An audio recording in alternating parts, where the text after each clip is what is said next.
नमस्कार, वंदे मातरम। मैं हूं श्याम गिरी। आप देख रहे हैं हमारा चैनल मुद्दा भारत का। मुद्दा भारत का यानी मुद्दा आपका। मुद्दा है महाराष्ट्र की राजनीति में उद्धव ठाकरे जी का। जी, आज के मुद्दे में उद्धव जी का मुद्दा इसलिए लिया हूं क्योंकि वहां पर कल जो है वहां पर ज्योति मठ के शंकराचार्य स्वामी अवि मुक्तेश्वरानंद जी आए थे और उन्होंने काफ़ी जो है हिंदुओं के प्रति भला बुरा कहा है। यानी कि उन्होंने कहा कि जो हिंदू गद्दार होंगे वो हिंदू हो ही नहीं सकते। इस पर जो है हिंदू संगठनों ने काफ़ी नाराज़गी व्यक्त की है क्योंकि अवि मुक्तेश्वरानंद जी जो है एक जाने माने शंकराचार्य जी हैं, उनको लोग मानने वाले बहुत से हैं और उनसे मुंह से इस तरह का कहना और उद्धव जी के मातोश्री में जाकर कहना ये लोगों को हजम नहीं हो रहा है। यानी कि कहीं ना कहीं ये उद्धव जी के मुंह से कहवाया गया ये वाक्य है, ऐसा लोग कह रहे हैं। ऐसा सोशल मीडिया पर खूब वायरल भी हो रहा है। हम आज इसी विषय पर चर्चा करेंगे कि आखिर में उद्धव जी को इस तरह की जो प्रेस कॉन्फ्रेंस करना और अवि मुक्तेश्वरानंद जी को बुलाना क्या राजनीतिक पहलू है, क्योंकि विधानसभा चुनाव भी है और उन्हें जो है अब जो है कांग्रेस का साथ है, उनके साथ शरद पवार जी के साथ है। ऐसे में क्या मुक्तेश्वरानंद जी का भी साथ लेकर जो है एक अलग राजनीति करने जा रहे हैं। सर, आप क्या कहेंगे सर उनके बारे में? पहली तो बात यह है कि वो अपने हिंदुत्व के ऊपर मोहर लगाना चाहते थे उद्धव ठाकरे जी, करके इनको बुलाया। मगर शंकराचार्य को बुलाना ये कोई नई बात नहीं है सर जी। जितने भी राजनेता हुए, मुख्यमंत्री हुए, उनके यहाँ जब कोई भी शंकराचार्य, सर देश में अधिकृत 4 शंकराचार्य हैं और कम से कम 400 अनधिकृत शंकराचार्य हैं। सच में मैं बोलता हूँ। मैं एक शंकराचार्य के बारे में आपको बाद में कहानी भी धक्कादायक बताऊंगा कि तो शंकराचार्य करके जो इतने साधु संत सत्पुरुष रहते हैं उनमें से एक शंकराचार्य है। 4 ही शंकराचार्यों को वो मान्यता है जो शंकराचार्य करके होती है। तो अभी ऐसा है कि अपने हिंदुत्व के ऊपर उनको थोड़ा मोहर लगाने के लिए कोई मामला मिल नहीं रहा था। लोग तो बोल रहे थे कि मुसलमानों के ये ओवैसी हो गए। हाँ, तो उसके काउंटर करने के लिए उन्होंने इनको बुलाया क्योंकि वो मुक्तेश्वरानंद जो है अभी उन्होंने बोला कि उद्धव जी ने रिक्वेस्ट किया करके मैं आया हूँ यहाँ पे। और अभी उन्होंने जो सेंटेंस किया उसके बारे में आप क्या बोलेंगे? शंकराचार्य कहे कि खरा हिंदू विश्वासघात करत नहीं, इसके बारे में आप क्या कहेंगे? तो फिर उद्धव जी को भी विश्वासघात करना पड़ा। हाँ, कुर्सी के लिए विश्वासघात तो शुरुआत उन्होंने की ना 2019 में। हाँ, बीजेपी और शिवसेना का जो लोगों ने वोट दिया अलायंस को, तो उन्होंने विश्वासघात करके ही तो वहां पर गए, मुख्यमंत्री बने और महाविकास आघाड़ी में गए। महाविकास आघाड़ी उन्होंने बनाई ना, तो दिखाया तो फिर मुख्यमंत्री खरा हिंदू वो भी नहीं है ना फिर। हाँ, खरा हिंदू वो भी नहीं, सबसे बड़ी बात है। यस, ये भी है। और उन्होंने और भी एक तमाशा किया कि एकनाथ शिंदे से खर्चा करवाया कि तुमको मुख्यमंत्री करता हूँ और खुद मुख्यमंत्री बन गए। ये भी आलोचना हो रही है उनकी, ये विश्वासघात हो रहा है। और उन्होंने सबसे बड़ी बात की पालघर में जो साधु हत्याकांड हुआ उसके बारे में कुछ नहीं बोला। वो सत्ता में थे। हाँ, सत्ता में थे और उसकी जांच अभी भी चल रही है।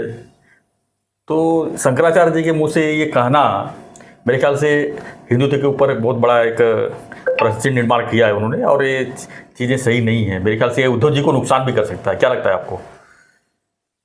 नुकसान ये सर कल भूल जाएंगे लोग। यही तो प्रॉब्लम है सर ना, जो वोट देते हैं। शंकराचार्य आए थे इनके घर। सर मैं बाला साहब के साथ इतने सालों से था जी। बम्बई में ऐसे शंकराचार्य, आचार्य, ये बड़े बड़े संत वो जो प्रवचन वगैरह करते हैं ना जी, 5-5 लाख लोग जमा करते हैं, उनमें से सबको वो बुलाते थे और अपने घर में उनका सत्कार करते थे। तो वो पहले से ये परंपरा चला। तो शंकराचार्य उनके घर आना कोई बड़ी बात नहीं है। और शंकराचार्य की मेरी एक कहानी तो बहुत अलग है। एक अभी उनका पीठ का नाम लूँगा तो कंट्रोवर्सी हो जाएगी, मगर है बड़ा नामचीन है। तो ऐसा हो गया कि कई धनिक लोग थे और उनका एक ऑर्गेनाइजेशन था छोटा सा, एक 25 लोग थे उसमें। तो उन्होंने मुझे भाषण के लिए बुलाया था। तो मैं भाषण करने के बाद मेरा कंसल्टिंग चालू किया। मैं बोला आप सब दानी हैं, आप धार्मिक ये करते हैं वो करते हैं, तो आपको कोई ना कोई ऐसा एक पदवी देना चाहिए। और उस समय मैं आनंद दिघे को धर्मवीर पदवी दिया था। तो मैं बोला कि आप हिंदू धर्म के धर्मभूषण हैं, तो आपको धर्मभूषण नाम लगाना चाहिए आपके आगे वगैरह, ऐसा एक 20-25 लोगों को बोला। तो वो बोले कि सर ये आपने बोला वो सही है, वो आनंद दिघे के ऊपर आपने धर्म किया वो सही फिट हो गया, पर हमको धर्मभूषण बोलने के लिए क्या आधार होगा? सरकार की कोई ऐसी पदवी नहीं है, पद्मभूषण है, ये भूषण है, वो भूषण है, पर धर्मभूषण नहीं है, तो क्या कर सकते हैं? मैं बोला मेरे को एक 8 दिन दो, मैं आपको ऐसे आदमी से धर्मभूषण पदवी दिलाऊंगा जो सार्थक लगेगी लोगों को, और आप आपके नाम के आगे धर्मभूषण लगाना चालू करो। तो बोले ठीक है। मैं बोला उसके लिए बजट लगेगा कुछ? वो बोले बजट आपके ऊपर छोड़ देते हैं, जो बोलोगे वो। हाँ, जो लगेगा वो करो बोले।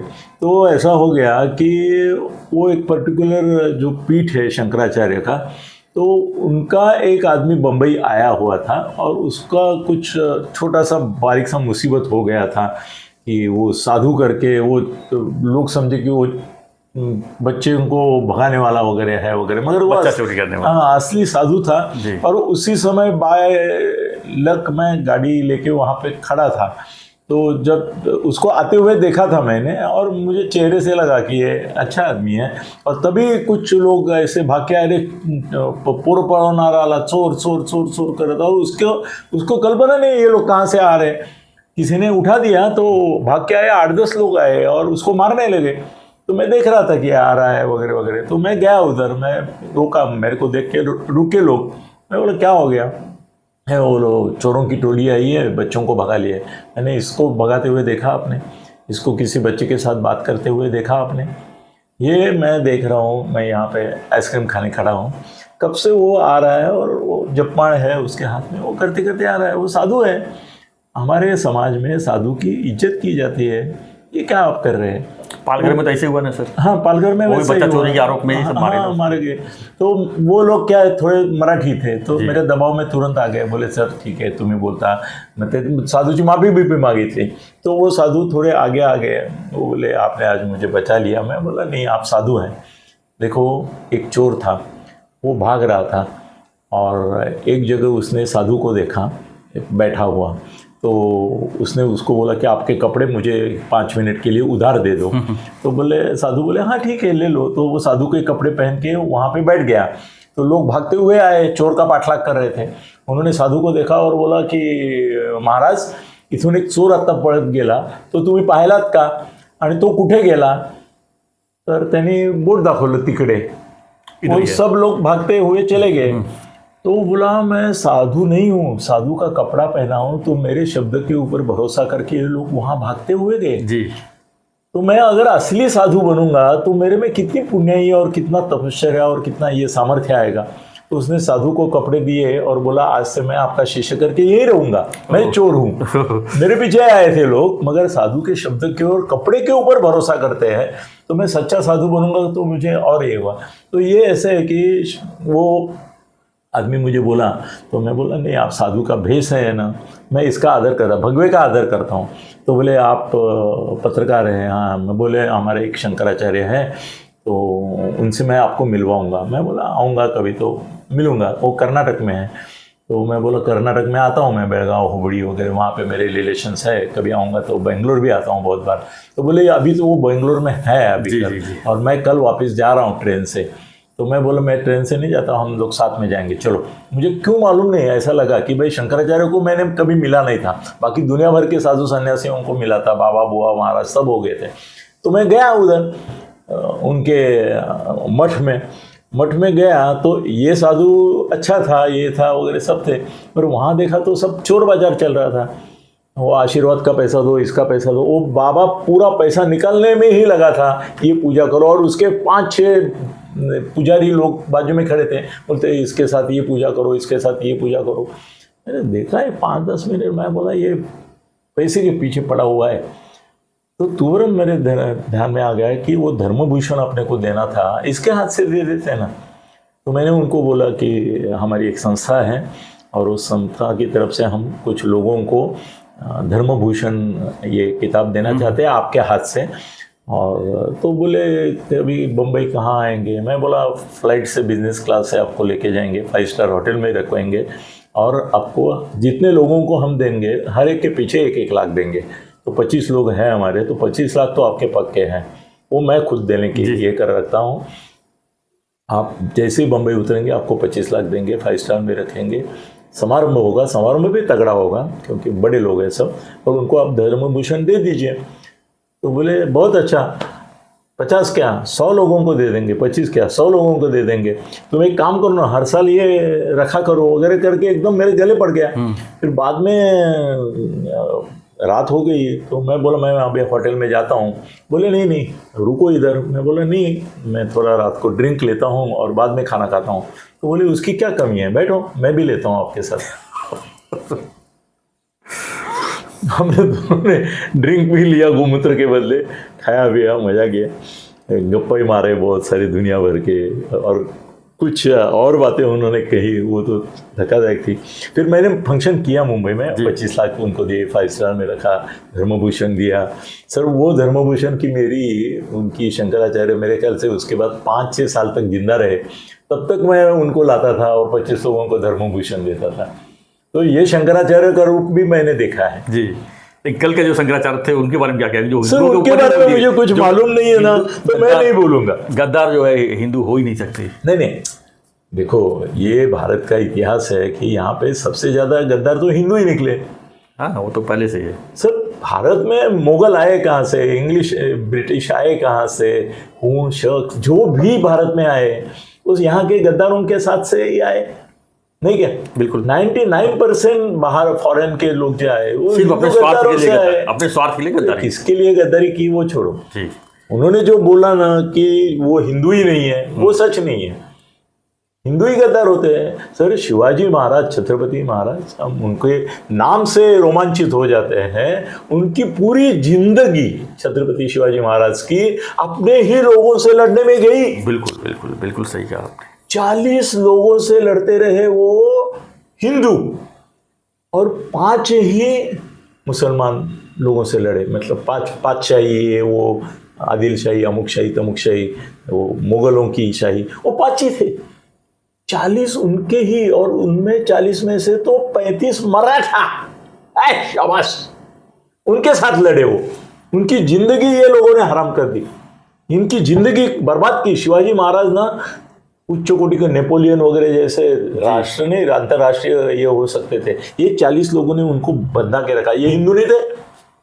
अपने देश में तो यही है सर, कोई एकदम बहुत मजबूत सर हो गया। आज हिंदू धर्म पे ऊपर टीका करने वाले मुसलमान है ही नहीं, नहीं कोई। सर नहीं है, नहीं, हिंदू ही है, हिंदू ही है, हिंदू ही है। यही बात है ना सर कि हिंदू एकजुटता नहीं है, लेकिन मुस्लिम एकजुट हो जाते हैं। हाँ, और उनके ऊपर आप, अरे आप एक कागज लहराओ तो पूरा 22 देशों में दंगल हो जाती है पूरी। और आपका पुराण है, ये है, वो है, क्या क्या करते हैं, मनुस्मृति जलाते रहते हैं। आज तक मनुस्मृति जलाने के कारण किधर दंगा हुआ देश में? वही कुरान के एक पन्ने को हाथ लगा के देखो, पूरा भारत जल जाएगा। अरे वो धर्मनिष्ठा जो है ना, वो सीखनी है ना अगर, तो मुसलमानों से सीखो। तो क्या लगता है सर उद्धव जी को जो है इसमें क्या लाभ हानि है इसमें? नहीं लाभ हानि सर कुछ नहीं होगी। लोग 2 दिन में भूल जाएंगे। कोई आया था, सामना का हेडिंग हो गया जी, दूसरे पेपर में बात नहीं आ गई, इसके कोई नहीं। और ये शंकराचार्य के शब्द थे कि उद्धव जी शब्द थे? ये आपको क्या लगता है? क्या ये जो शब्द है शंकराचार्य के थे कि उद्धव जी के? सर कैसे है शंकराचार्य, अभी इनके बारे में मैं नमस्कार करता हूँ, कुछ बोलना नहीं चाहूंगा, मगर बहुत सारे महाराज बुआ वगैरह जो रहते हैं ना, शंकराचार्य भी, वो चमचीगिरी बहुत करते हैं। जिसके फंक्शन में जाएंगे ना, ये आप बोल रहे हैं होकर निषेध होगा तो आपका होगा। नहीं क्या है, मैंने देखा है सर, एक महाराष्ट्र के बड़े संत हैं कि जिनके 20-20 लाख लोग फॉलोअर्स हैं जी, और बड़े बड़े स्टेडियम्स में उनके ये लग जाते हैं, 10-10, 5-5 लाख लोग जमा हो जाते हैं।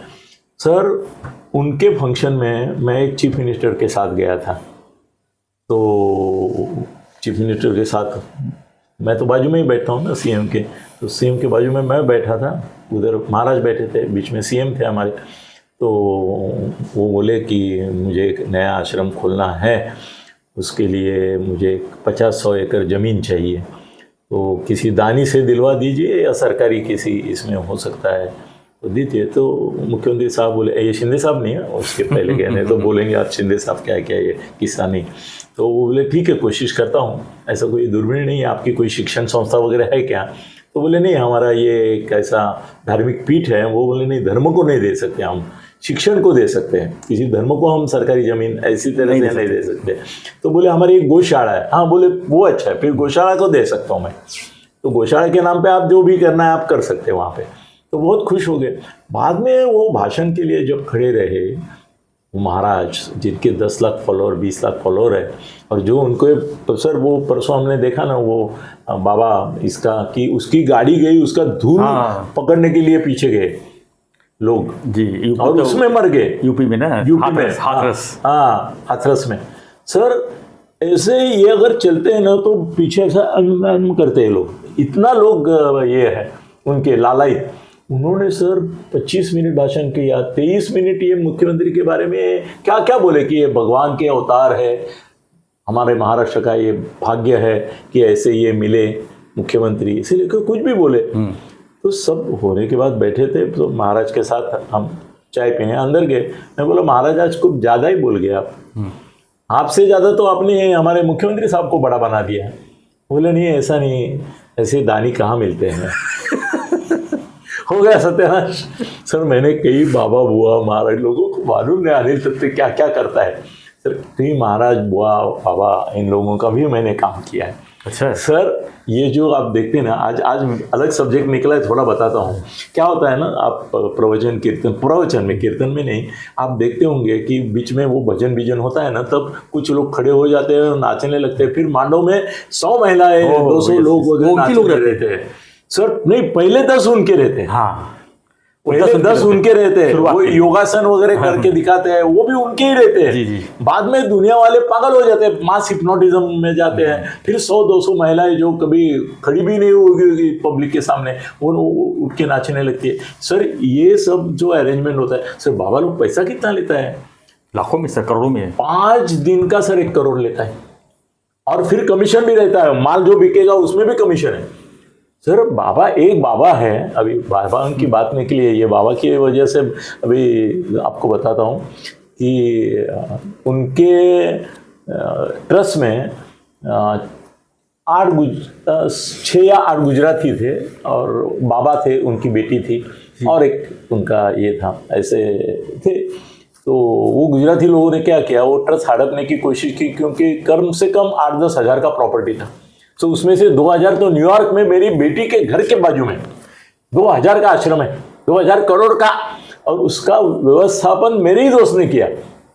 बनाने के काम जब चल रहा था, तो मेरा दोस्त जो पुलिस में आईजी था, वो वहाँ पे रिटायर होने के बाद जाके बैठा था 2 साल।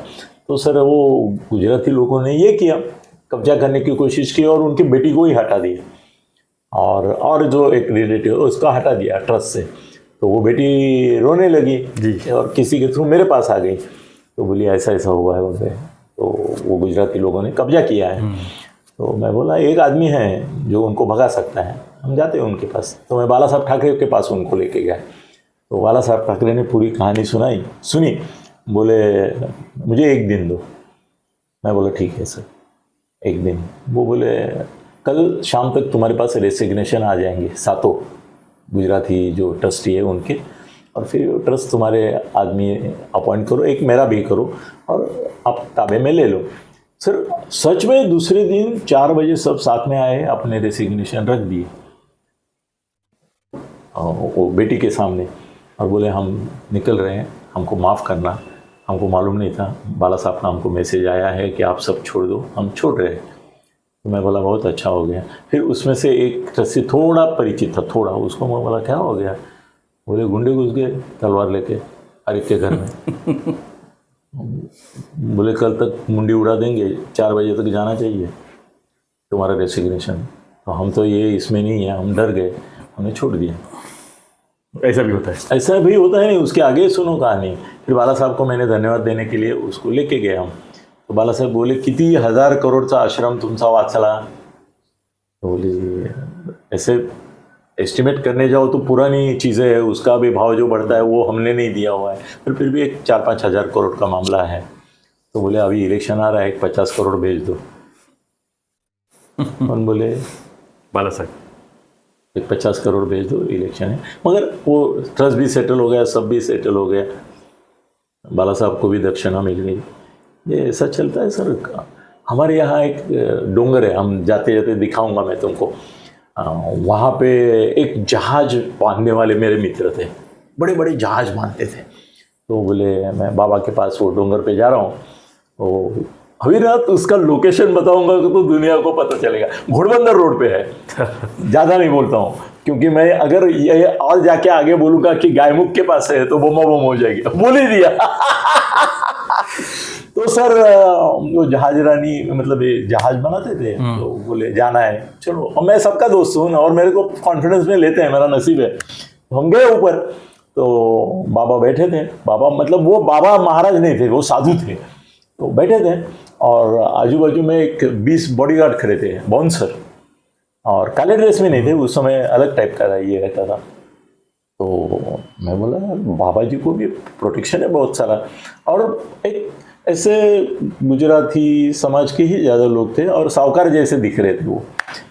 और बाबा ने उनको पूछा कि ये कौन है? वो बोले मेरा भतीजा है, समझो, घर का आदमी है।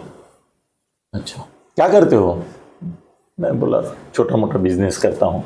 अच्छा ठीक है, बैठो। मतलब उन्होंने एक्सेप्ट किया, उनको मालूम नहीं था पत्रकार वगैरह कुछ। फिर सामने वाले को बोले एक 5 मिनट में जरा निपट लेता हूँ।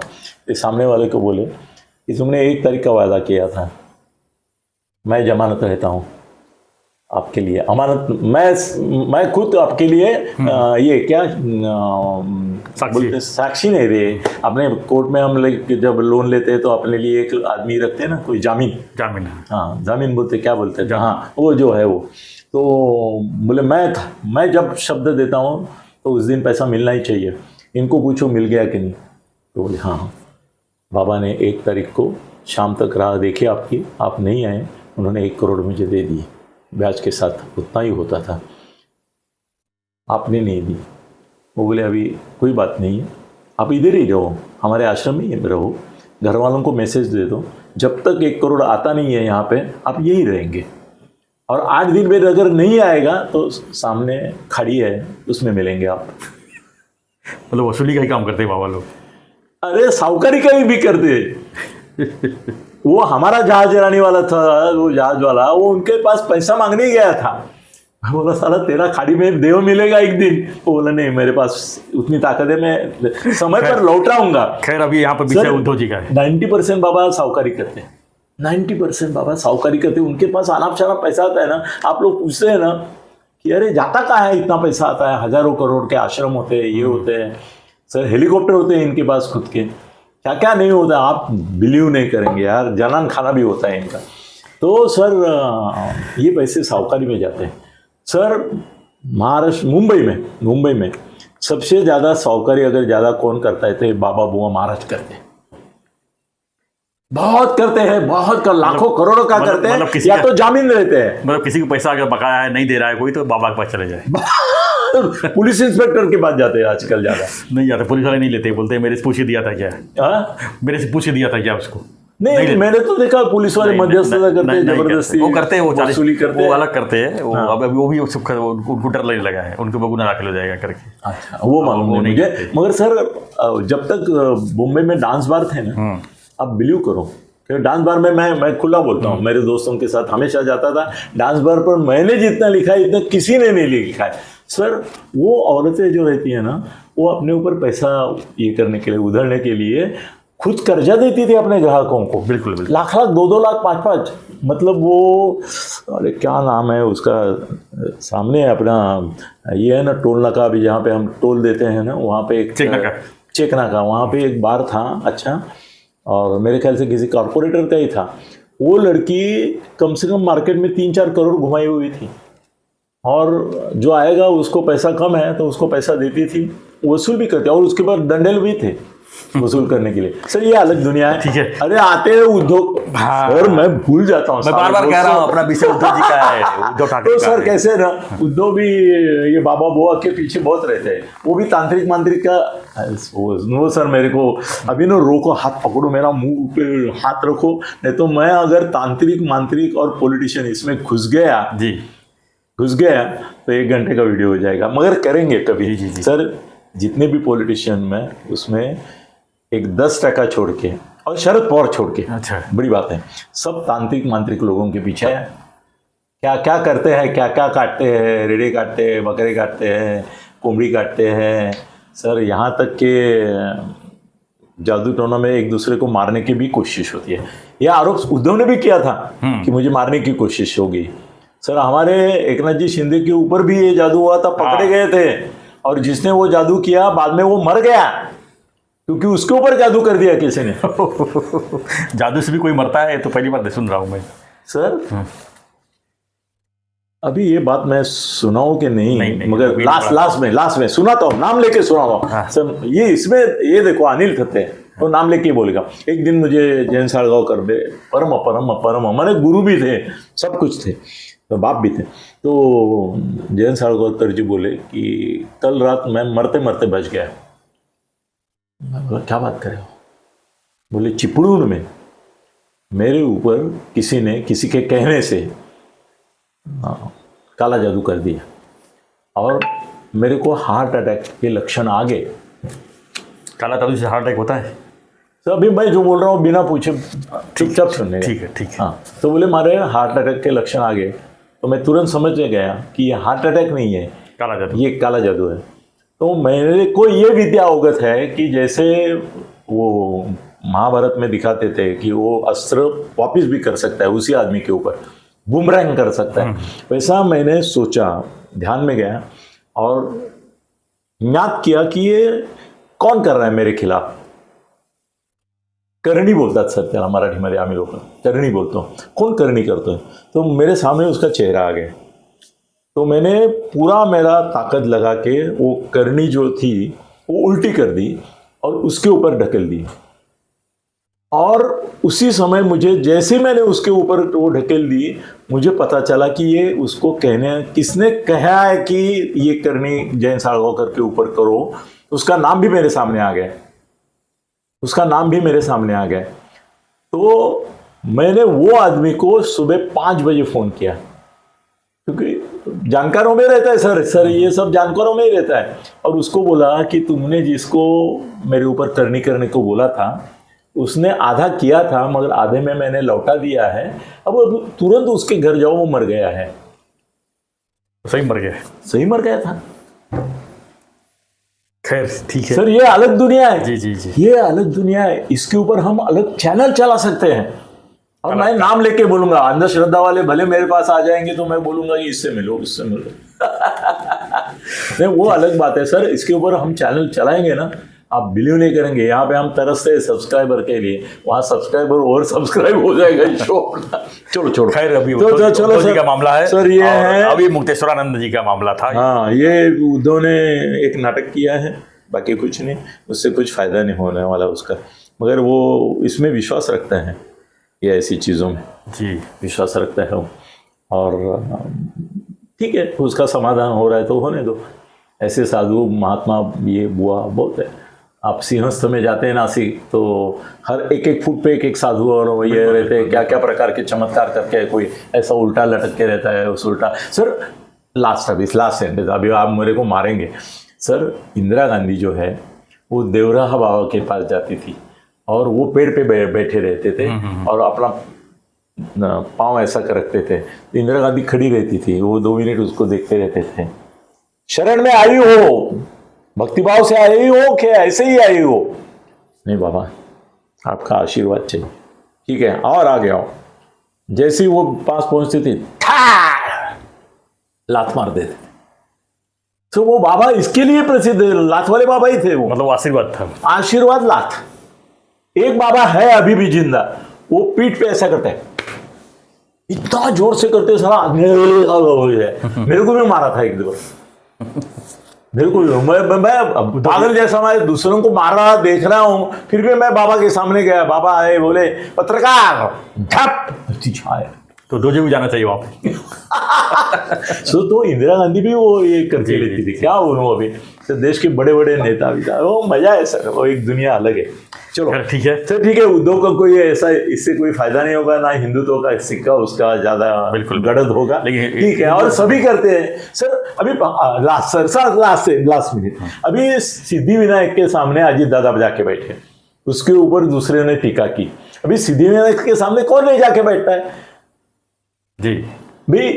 ये गए तो ये बोले कि उसके पाप धुलने के लिए गए, ये बोले पुण्य कमाने के लिए गए। सर ऐसा अगर भगवान पाया पड़ने से ये होता तो सभी दोनों प्रतिस्पर्धी सामने आके उसके ही पैर छूते हैं ना। जी जी। तो उसमें से एक जीतता है, इसका मतलब क्या होता है? जो पापी जीतता है और पुण्यवान जीतता है, ऐसा थोड़ा है सर। पापी ही ज्यादा जीते हुए दिखते हैं भगवान के सामने झुकने वाले, और पापी ज्यादा दान धर्म करते हैं। सर जितने मंदिर बनते हैं ना ऐसे छोटे मोटे, वो बनाने वाला का दादा ही रहता है गाँव का, गली का, है कि नहीं? बिल्कुल, झूठ मत बोलो, सच है। सही बात, सच है। चलो छोड़ो। उद्धव जी, आपको शंकराचार्य का आशीर्वाद लेने से ज्यादा अच्छा होगा अनिल सत्य का आशीर्वाद लो। ये भी एक बाबा है, आपको आशीर्वाद देता हूं, आपकी आगे आने वाले विधानसभा चुनाव में जहरी गहरी हार हो जाए। जाओ। तो फ्रेंड्स, आपकी क्या क्या प्रतिक्रिया है अभी मुक्तेश्वरानंद जी के बारे में, जिन्होंने कहा है कि जो गद्दार होते हैं वो हिंदू नहीं हो सकते? तो और देश का इतिहास है कि जितने हिंदू थे वही गद्दार थे। तो प्रतिक्रिया दीजिए और बने रहिए हमारे साथ, देखते रहिए ऐसी खबरों के लिए, देखते रहिए हमारा चैनल मुद्दा भारत का। चैनल को लाइक शेयर और सब्सक्राइब जरूर करें। थत्ते साहब का भी चैनल है, अनिल गगन बेदी थत्ते।